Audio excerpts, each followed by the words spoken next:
Hi, today we're going to show you how to cut glass bottles in bulk, and I'm going to be using wine bottles. That's my standard. I make candles out of repurposed wine bottles. So we're going to score wine bottles and then we're going to separate them. Um, Always recommend safety first. So eyewear is recommended. Latex gloves that go halfway to the elbow. Um, Work really well, and even a face mask, just to make sure you don't breathe in any glass particles, glass dust. There's not a lot of dust, but again, safety first. So this is my scoring station. I use a product from Ephraim's, EPHREMS. It's the website is ephraimsbottlecutter.com. So the green thing here is my scoring station. So I'm not going to go through all the instructions on setting it up, but obviously you have to make sure it's at the right length, the cutting wheel's at the right angle, all of that good stuff. That's so individual for every situation. No sense in going over it in detail here. But on the left there, I do have some machine oil. It's called glass cutter oil to keep the cutting wheel lubed. And I use toothpicks to clean the cutting wheel and keep it lubricated. So once we get the scoring done, then we come over to the separating area. And I use the hot cold method to separate the bottles, alternating hot and cold water. And so I'll have the sink full of water, and I'll have this purple towel at the bottom to catch the separated bottle, make sure it doesn't break, has something soft to land on. I'll have a slow stream of water coming out there. The blue towel I'll just have spread out right where it is there. Gets a little wet in this area. These red things are called separator ties. I put those on either side of the score mark.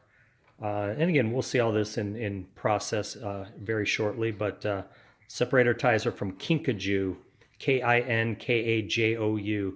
I tried their scoring product, didn't like it nearly as much, but really like these separator ties. And then I use two tea kettles. I keep them boiling at all times. So as I'm using one, the other one's warming up. When the one runs out, I fill it with water, get it starting to heat up, and the other one's ready to go. So again, I can do these in bulk and get dozens done very, very quickly. So we got the two stations set up, and let's show you how we get her done. Okay, let's score some bottles. Got that dozen champagne bottles here. I'm going to do 3 for this video. Sometimes I'll do 60, 70, 80, and I'll score all of them, and then I'll take them over to the sink, and then I'll separate all of them. So let's do 3 here. So put the bottle into the Ephraim device here. I'm going to make sure that you stay butted up on the back. It rests very nicely without any help, just all through gravity. So I put my hands on either side of the cutting wheel that's down here that the camera can't see it right now. And then applying just a little bit of pressure, I just turn it, and it just takes one full rotation. And sound-wise, you might even, you hear a click, and then you hear a different type of grinding when it gets to the the end of the rotation. It doesn't take much. You just want that perfect score all the way around, even. And again, once you get going with this, boom, boom, boom, just rapid fire, you can do a ton, one right after the other. So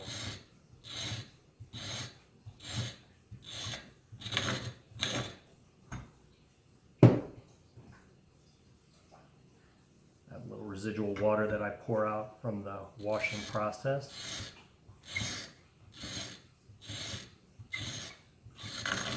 All right, you hear that grind? So that's 3. That's could be 3, could be 300, but now we'll go and we'll do the separation. You'll see again how quickly we can get these done. So I've got my water going. The sink is about half full. So when the bottle falls in, it's got a nice soft landing. I've got the tea kettles going. Got plenty of water.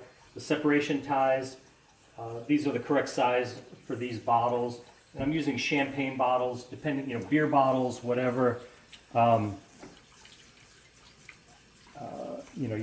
These are easily adjustable. But these separation ties, you put one below the score line. And this doesn't have to be perfect, but whatever. It doesn't matter what direction they're facing. One above the score line. And I will say this, if you don't have a good score, nothing else matters. The separation ties, is the water cold enough? Is the water hot enough? Blah, blah, blah. None of that matters if you don't have a good score. So you have a good score, you got a good chance of getting a good cut bottle at the end. So I'm going to just prep it. This is room temperature. So I'm just going to run it under the cold water just for a little bit, just to chill it a tiny bit. And some people will put a coat hanger in there to support the full weight of the bottle, so when it separates, it doesn't fall. Some people hold the bottom. I tend to hold the top. It's just what I'm comfortable with. I can turn it, single-handed that way. So to each his own. So here we go. Got the bottle, got the boiling water, and I do a slow pour. I always try to keep the bottle close to the center of the sink, because when it falls, I want it to fall into the middle. So we'll pour the boiling water right on that score line and rotate just whatever rate you're comfortable with. 360, just make sure I get all the way around. If not more, keep the bottle over, tea kettle back, and then I run it under the cold water and go around at least once. Visually, you can see the score line expanding. And once it's around, I give it a little wiggle just to see if it's ready to separate at that point. These typically aren't. It usually takes another half rotation of boiling water. So let's get that on there.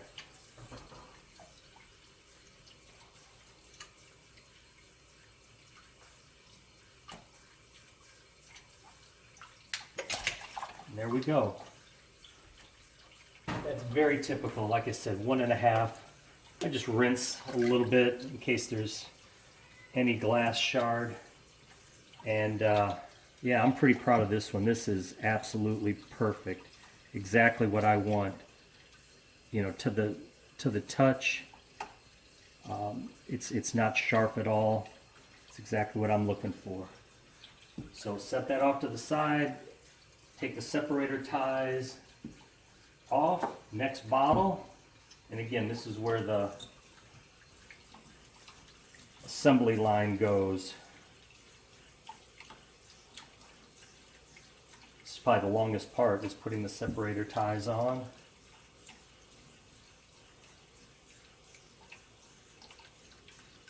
Got it? The cold water. Reach for the boiling.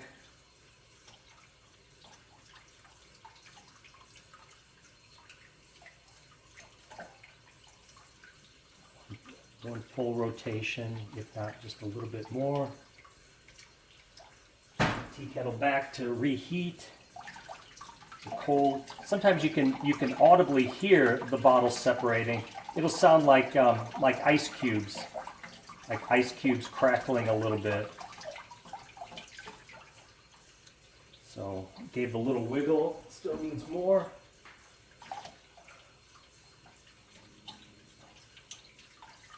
I heard the crack right there.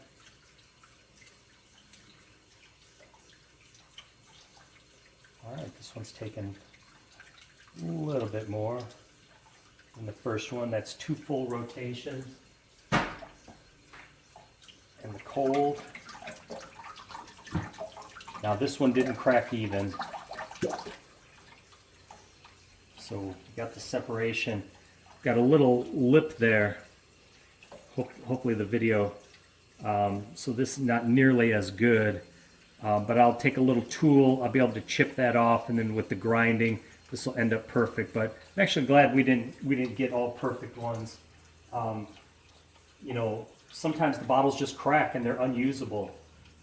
It's not uncommon to have 10%, 20% failure rate. This isn't 100%. These bottles are imperfect to start, so you just never know what you're going to get. But with this method, again, I'll do dozens and dozens in a day, and I might get, you know, out of 100, I might get 7 or 8 that are unusable at the end, which I think is fantastic. So we'll do this last one. Let's see how consistent we are with this.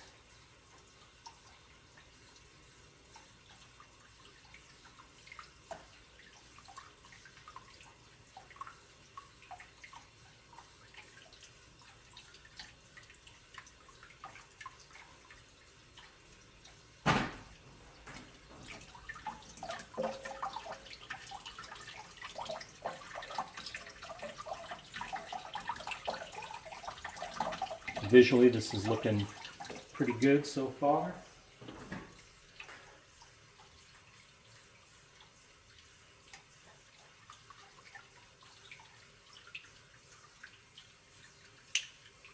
Heard the crack there, and I can already see a little lip that that stayed on. And again, that's not uncommon at all. So I got this ridge that will knock off very easily. The rest of it's perfect though. So one perfect one, two, you know, with slightly, you know, raised areas. If it was in the other direction, if the cut was down here instead of up here, obviously you throw it away. It's no good. But so we've got 3 usable bottles for candles, and best of luck with your project.